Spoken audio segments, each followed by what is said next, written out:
What up, Buckeye Nation? Welcome to the Buckeye Boyz, where we talk about college football with real fans. I'm Devan. That's Melo. I am currently still live from Oregon. Melo, where are you at right now? And I'm at the house. The internet was acting crazy, so I had to do the live stream from my phone.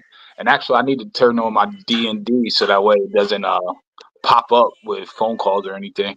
But yeah, Yeah, yeah. So we apologize for the quality tonight. I'm still on the road. Melo's having some internet some struggles, but I wanted to get on here because there's some things that I have on my chest that I have got to get out about this game.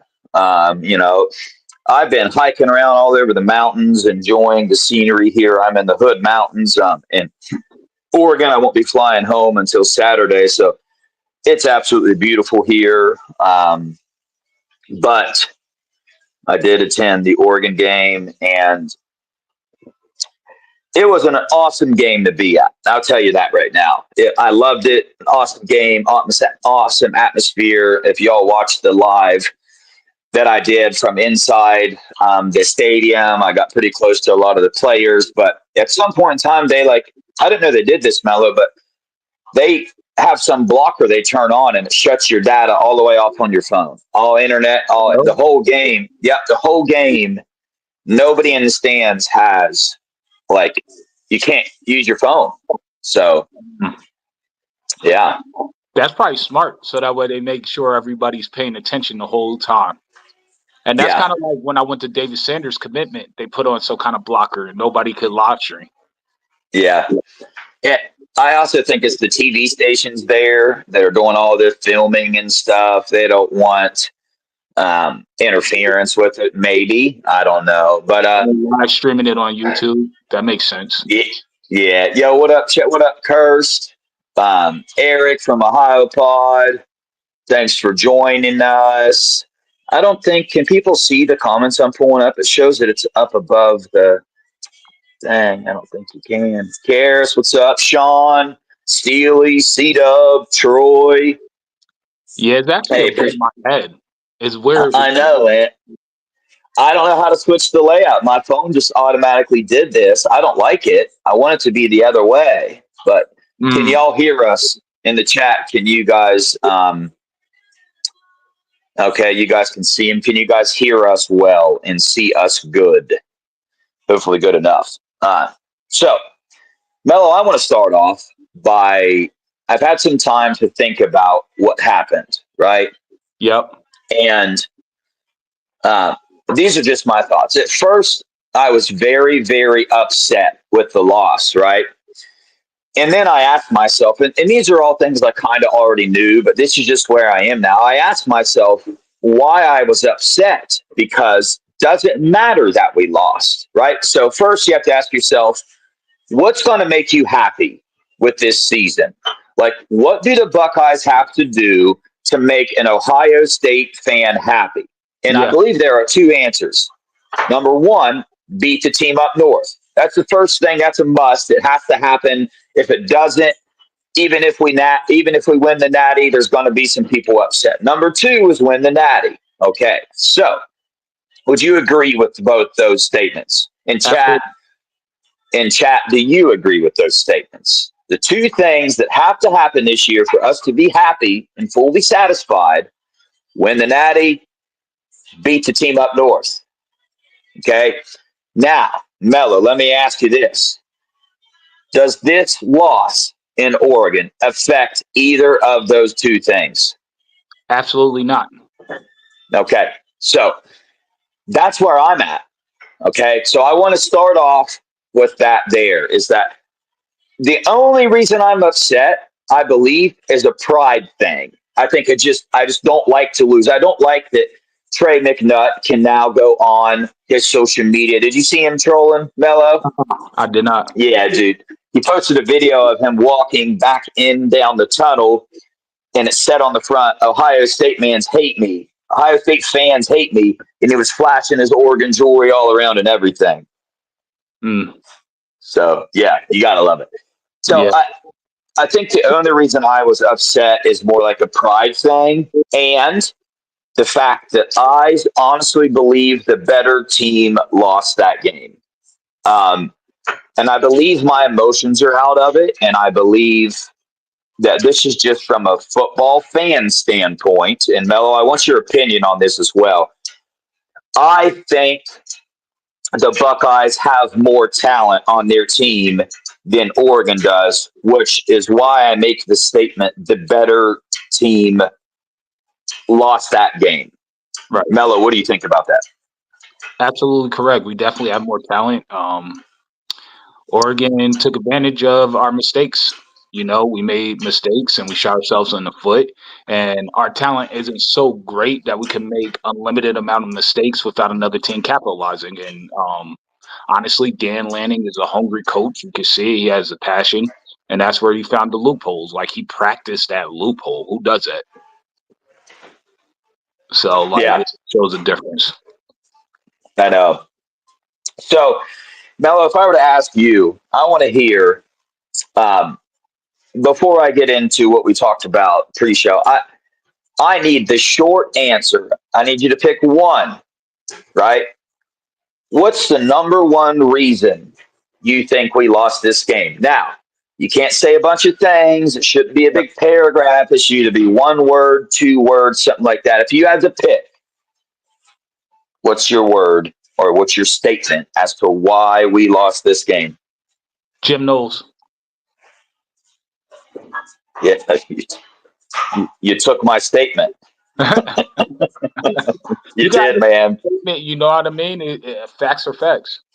Yeah, yeah. Okay, so before we dive into that, now chat, where we are at, where me and Mello are at, what we think, obviously, what we're more upset with in this game.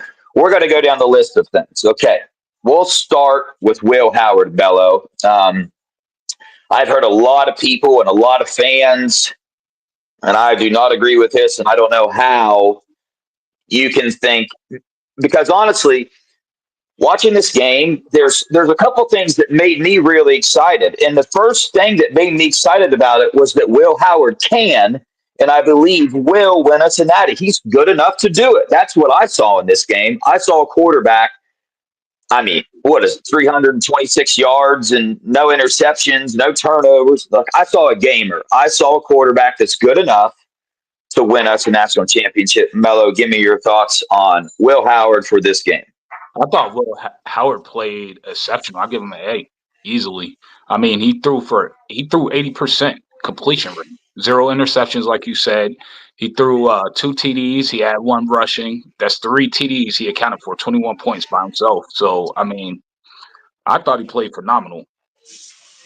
Got sacked Yeah, once. That's the only thing. Like, I think his mistakes all happened at critical moments, but it wasn't many. The little slant, the little post route that the tight end ran and dropped the ball. That was an interception technically, but we were fortunate enough for them to not call it. That was perfectly located. He couldn't throw a better ball. yeah, Some off throws, but I mean that happens. But he still completed 80% of his passes, and it wasn't like he was all dink and dunk. So yeah. After the game, right after the game, I was very mad at Will Howard. I'm just going to be honest. Why? Because I thought that situationally he should have got down sooner. Okay. Like I thought, dang, man, you got to be aware of the clock now. And yes, maybe that is a mistake on his part, but he was also trying to make a play, like, Mel, I got to ask you this too. I got to stop before I go too deep because did Will Howard get down in time? after replaying, yes, he got down with 1 second left, but I don't know because you can't tell if anyone's calling a timeout. I saw Ennis come in, and when Ennis came in calling a timeout, it was too late. But I don't know what the Well, coaches were doing on the sideline. So okay, I'll tell you what the coaches were doing on the sideline. Calling timeout as Will Howard was running.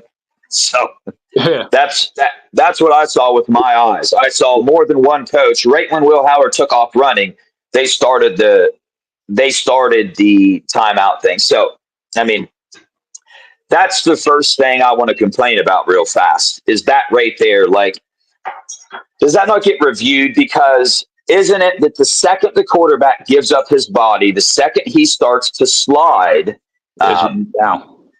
should be down, right? Okay, so we already said that Oregon got the interception, and so we stole one from them there. They got that ball. The refs didn't see it, but it just sucks to lose that way. And you can't review it, or like why do you not review that play to see if he got down in time? Because if he does, then we kick a field goal and we win the game. You know what I'm saying? So that's the first thing that's very aggravating to me from an official standpoint. Now, I'll say this. I was at the game. I was surrounded by a lot of Oregon fans, a couple Ohio State fans, and I made a statement right when Oregon kicked their field goal. I said, this isn't going to be good. And I said, here's why it's not going to be good, because I've watched college football all year, and you cannot leave any doubt. And now what's happened at that point in time in the game is the ability for officials to change the game in a big way. The ability for officials to call a pass interference, the ability for officials to not say somebody got down on time. Now, don't mistake me for saying this is why we lost the game. I'm not saying that. I'm just talking about my feelings and what happened during the game. I think we got screwed at the end of the game, but it shouldn't have been that close in the first place. So no, I do not think officials, took that game from us. It shouldn't have been that close, but that's just how I feel. Mello, how do you feel about the officiating? You got to leave no doubt. Like the officiating, I'm not going to complain about it. I mean, bad calls both ways. I mean, that interception on the first drive was so blatantly obvious, and we got away with it, and we marched down and scored. The OPI on Optimus Prime was a bunch of BS. We all know that, especially with the DB initiating the contact in the first 5 yards. If he's going to initiate the contact and he bounces off JJ, I don't care if he pushed him or not, because he was leading with his hands as well. That should have been a no call, in my opinion. So, I mean, I think overall it was kind of even in terms of the missed calls that they had both ways. So, yeah, that's where I'm at with it. We can't blame the ref on this. Like, we didn't execute on defense, period. Yeah. And I got to back up. I want to start off by saying that I spent Thursday and Friday and Saturday in Eugene. 99% of Oregon fans were absolutely phenomenal, absolutely amazing, the nicest people ever. I now love Oregon fans. That's just me. Because of the experiences that I had, they were all, I mean, even after the game, super respectful, most of them. Now, I watched the team come in. I watched the bus drive in around the arena, and there was like a piece of wet toilet paper thrown at the bus. And I literally had a couple Oregon fans come up to me and say, dude, I'm so sorry about that. Let me buy you a beer. That's not how we hate that stuff. I hope whoever threw that doesn't get to watch the game. I hope they get kicked out, all that stuff. And I mean, even the Oregon fans I was sitting around, very respectful. So I want to give props where props are due. Oregon played a very good game. Their game plan was very well. They exploited Jim Knowles in some of his calls. They exploited some defensive players that weren't having the best games. So for me personally, Mello, and you can have the opportunity to do the same thing. I do got to give shout out where it's due. Oregon beat us. They beat the coaches. They beat the players on the field. I mean, they won that game, man. Is it upsetting? It is. Do I think that Oregon's the better team? I don't, man. I still don't. But they won the game. They did what they needed to do. Autzen Stadium is an absolute beast. It was louder there than what I could have imagined. Like I couldn't even hear my thoughts. So when every penalty that we got was when the arena was the loudest. My brain was vibrating at that time. So just to explain to you the type of stuff our offensive line was going through when they kept getting those penalties, I can't really explain it in words, but it was the loudest moments of the arena. So the crowd was a huge factor in this game, and you could feel it in the arena. That crowd is definitely a 12th player on the field in Autzen Stadium. So that's what our team went up against. Melo, you got any comments on that? I agree with everything you said, and to be honest, Uh, I have to eat some crow. Or I doubted Oregon from the first few games. I doubted Dan Lanning from watching his games. This summer I watched both the Washington games that they played, and I felt like he had a lot of naivety to him in terms of going for it on fourth and longs and just doing crazy stuff. So I thought we had a better coaching staff. I feel like their coaches kind of outcoached us this game overall in general, and that they earned that win. They earned my respect. I haven't seen Denzel get burnt like that or have such a bad game since his sophomore year and he was injured. So I'm wondering if he had some kind of injury. I don't, I don't think he was set up and put in the best positions to win his one-on-one matchups. But that's for later in the conversation. But yeah, you have to tip your cap to Dan Lanning in Oregon and just keep it moving and hope that we could rematch them in Indy in a neutral field. Yeah. And I might be the most wrong person on YouTube about Oregon because I voiced my opinion several times. I didn't think they would play as a team. I brought up several reasons why. I mean, I have saying all this stuff preseason, and I couldn't be more wrong. Oregon came together as a team. They played as a team. They were coached very well. Like literally I made myself look like a blooming idiot. That's just what it is, man. If you're going to put your opinions out on YouTube, at least admit when you're wrong. I was wrong. Oregon, Dan Lanning, you proved me wrong big time with the thoughts that I had about your team and whether you could come together and play as a team and whether you're that kind of coach. You did it, man. You went out there, you beat us. It kind of is what it is. Bella, what do they say that the home field advantage is a 1.5 point advantage? Yeah. So there you go. Would we lose by 1 point? Oh, I think that it's 3 point advantage for home field, but like they were saying with Austin, it's like a 6 point advantage. Yeah, I know. Now, I will say this, Mello. I know that me and you were on the same page with our concerns about this game. We weren't concerned with the offense. Yeah. I wasn't. I assumed that our offense would score. Okay, we might not have had as good as a rushing game as what I assumed, but I had faith in Will Howard. I had faith in our offense. The defense is where I was concerned. But I'll tell you where I wasn't concerned on our defense. I was not concerned with our secondary. Yeah. I just wasn't. So let's dive into that, man, because that's why we lost the game. There's no ifs, ands, or buts about it. Defensively, we lost the game, and to narrow down more, there was breakdowns in the secondary. Now, whether I have my opinion, but before I give mine, Mel, I want you to give yours first. Break down the defensive performance during this game. For me, the defense gets a straight up F. This is the worst I've seen them play since Knowles got here. We talked pregame all week last week about what they needed to do. They needed to play press man because that's what our secondary is, and disrupt and jam the receivers at the line of scrimmage to give the defensive line an extra second to get home, and play with Caleb Downs and Latham Ransom deep over the top and trust the 7 to stop the running to get home on a quarterback. He did not do that at all. He played every single time that Denzel got burnt. He was off man. When he played press man, he didn't get burnt. And I watched it on the All 22 film from Zach Smith. And even Zach was saying the exact same thing that we said. Like, why do you have these guys playing off? Dylan Gabriel's getting the ball out of his hands super fast. And he said, when you play off, which I didn't even think about this because obviously I'm not a coach. I never played corner. I was a defensive end. But he said when you play off press as a wide receiver, that's when you hit the DB with a double move. It's not when you're playing press, because if you play press and you hit him with a double move, guess what? He's pressing you. He's still right there with you. So he still can keep up and run the route. And it shows, if you watch the All 22, whenever our DBs were impressed, they didn't get beat. When they were off, they were getting smoked and cooked. And for some reason, they weren't having help over the top.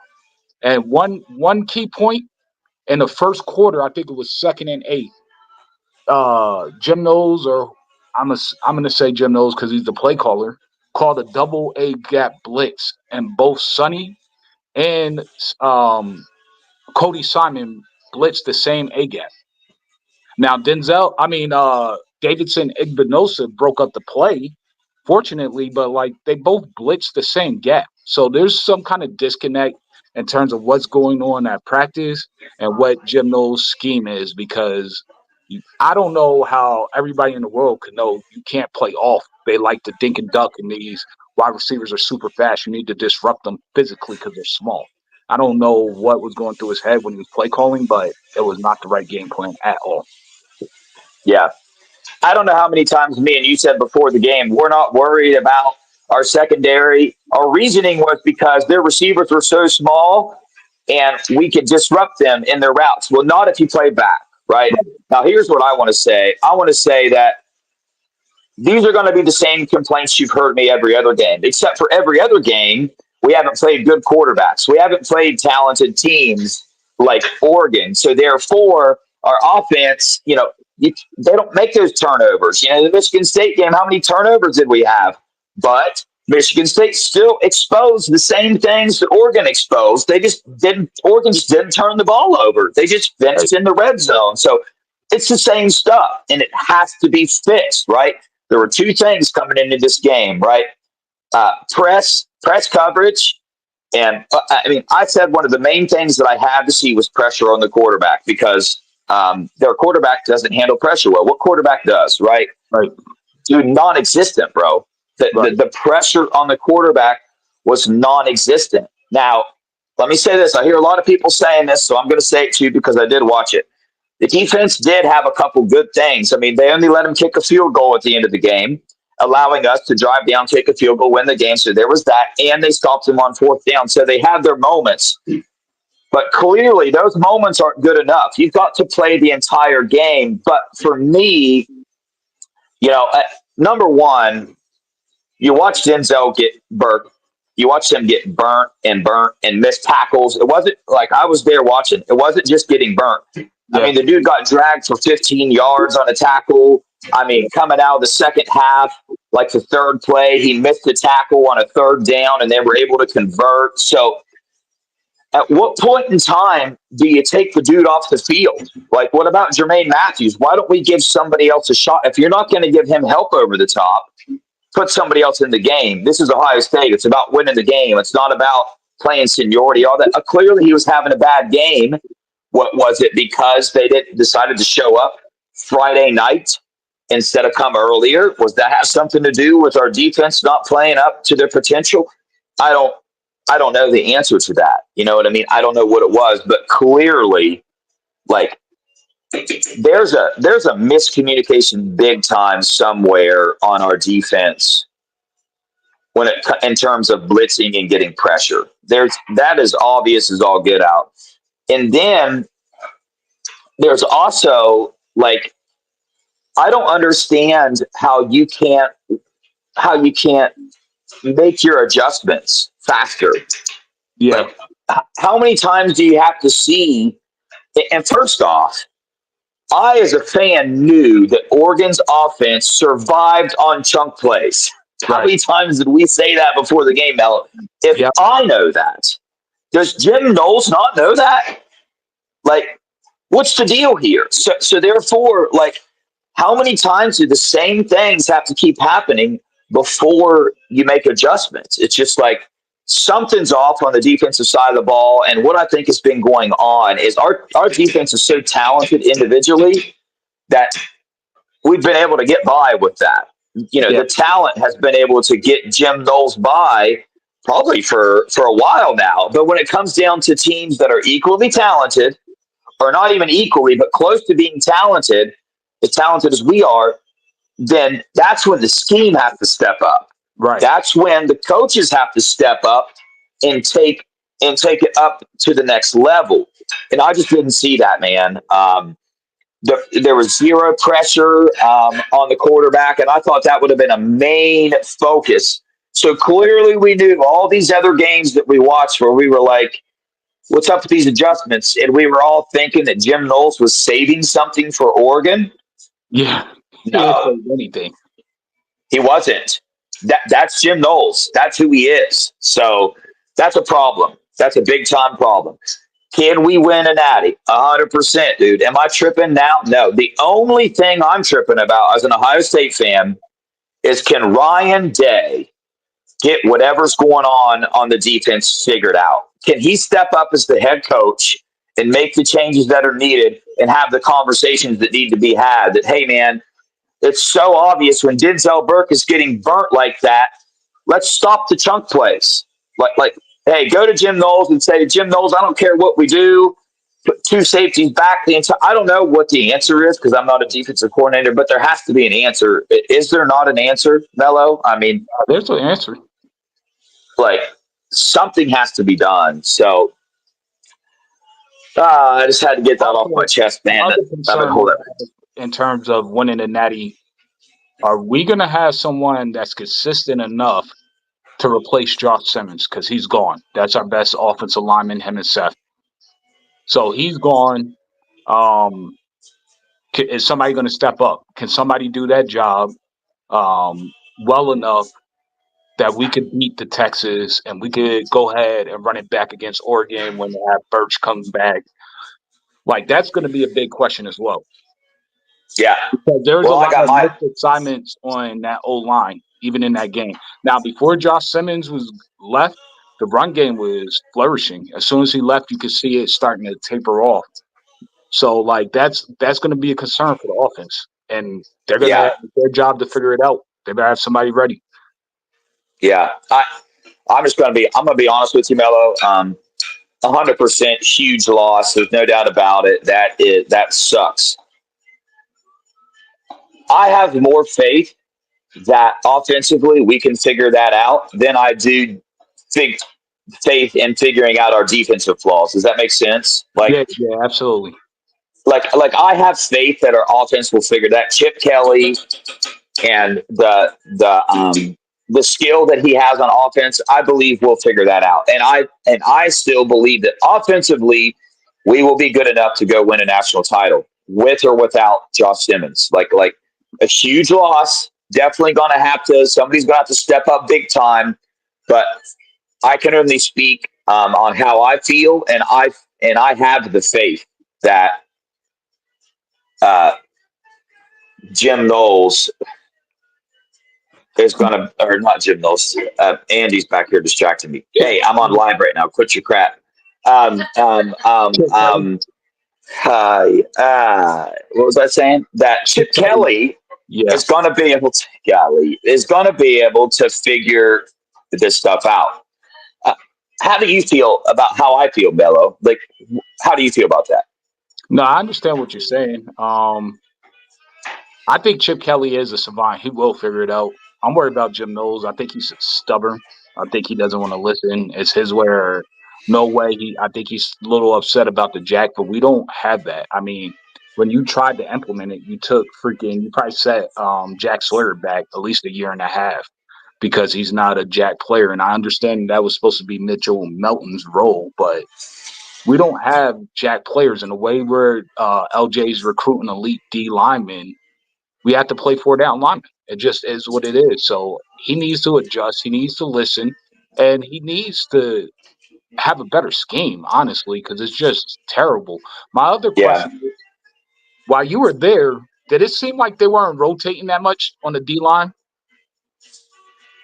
So I'm gonna be honest. It's not something I was able to pay attention to during the game. I'll tell you this: watching a game in person versus watching it when I'm at home was way different. There were several things, like I didn't even know who caught that pass that was intercepted by Oregon, but they didn't call it. I couldn't even see who caught it. So, Yeah, as far as those details go, I haven't even had the opportunity to rewatch the game yet. So everything I'm saying is based off what I saw there, and I could get way more information by watching it at home on a TV. So I don't know anything about the rotation of it at all, other than dude. I feel like this is an attacking defense.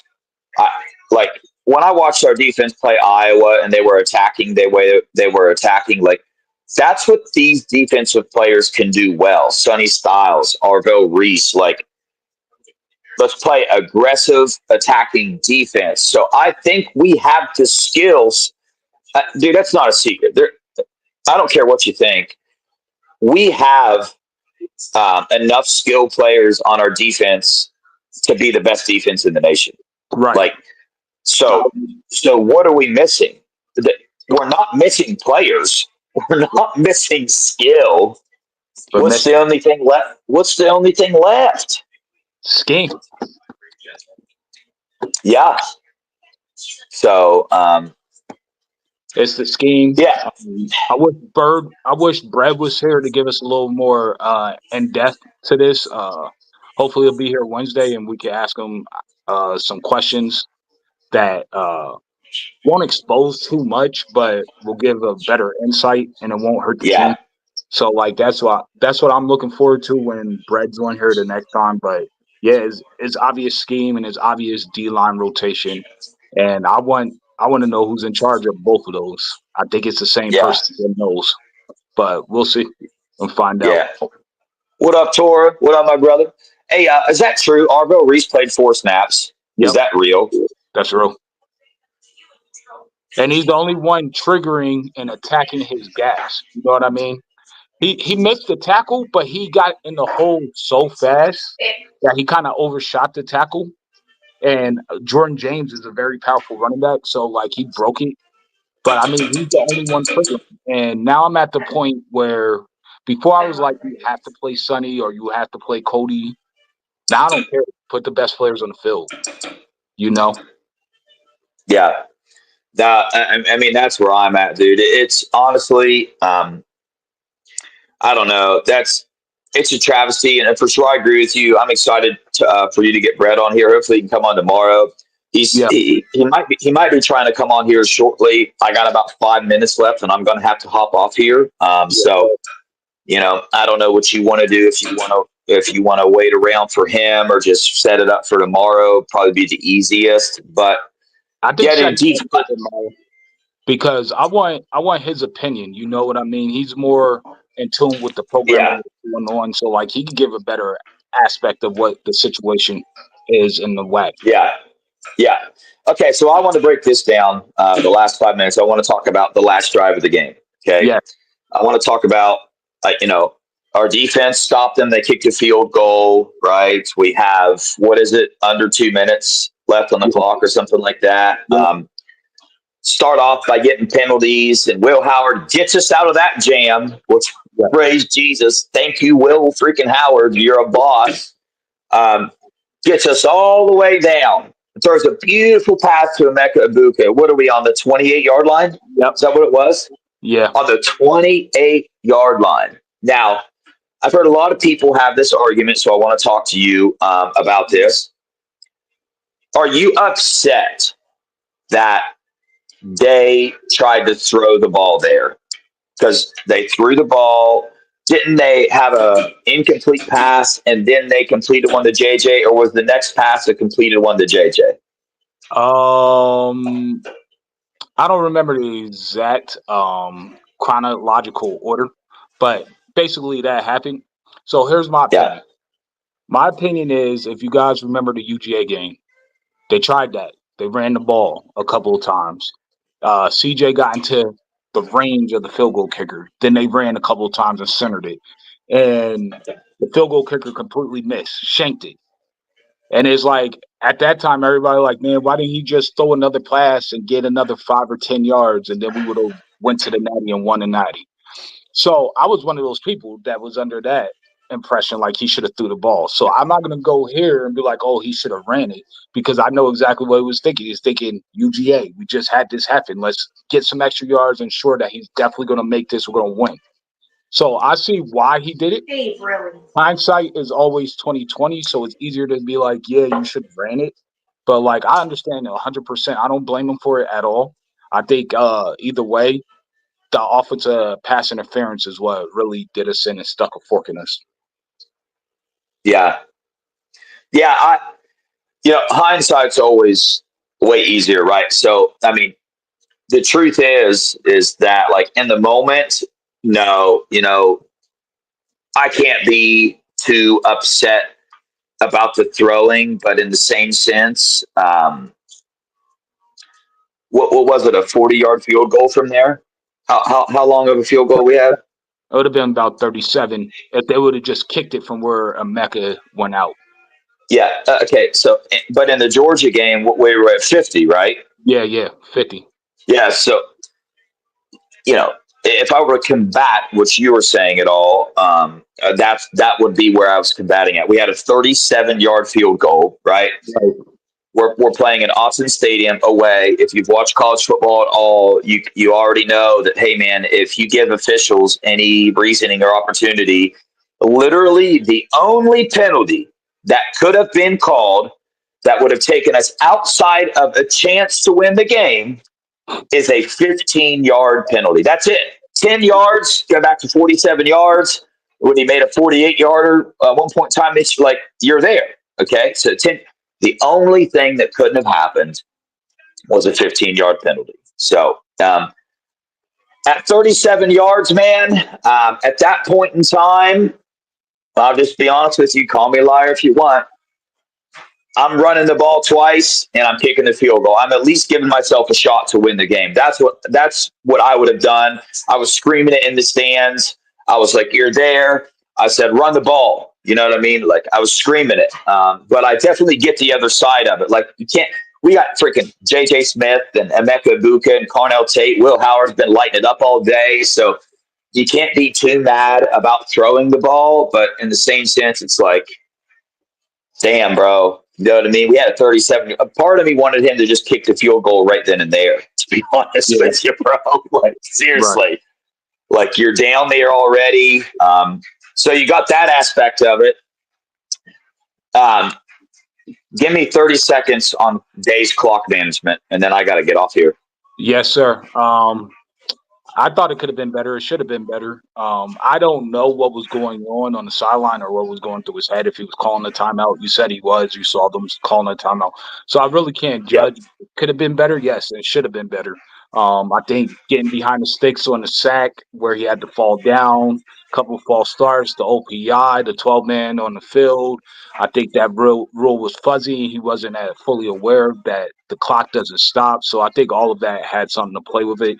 How did it feel on that last drive? What was your feelings? This is the last thing I want to ask you before you get off. Like, what were you feeling being there in person, watching us drive? What was your thoughts going through your head? Let the people know. That we weren't even going to make it into field goal range. Really? Yeah, that was the aura in the stadium, dude. The crowd was so jacked up and we've been getting penalties all dang game. I did not think Will Howard was going to be able to handle the pressure and the loudness of the stadium.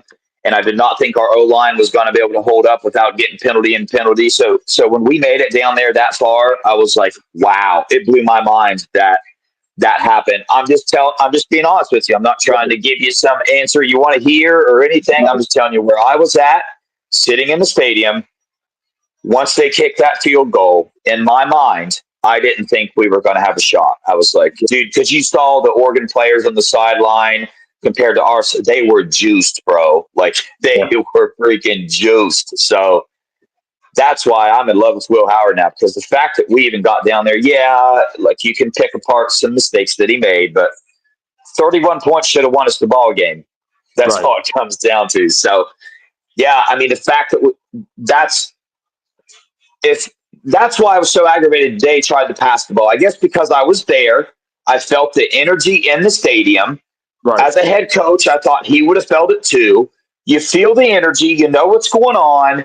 Don't make more things happen for mistakes, because the feeling that mistakes or penalties or something was going to be made was very high, like extremely high. And the fact that we made it down that close, literally the second Emeka Ibuka caught that ball, I was automatically yelling, kick the field goal. Kick the field goal. Don't run another play. With the way this stadium feels right now, with what is going on right now, the feel of the game, kick the freaking field goal. Don't even run another play, because literally, Angie was beside me. She heard me saying all that, and after the game, and listen, I'm not saying anybody special. Ryan Day's plan could have worked, and there we are. We're having a different conversation, but it didn't. Angie was like, "You tried to tell him, babe. You tried to tell him." Just like, that's just the feeling I had.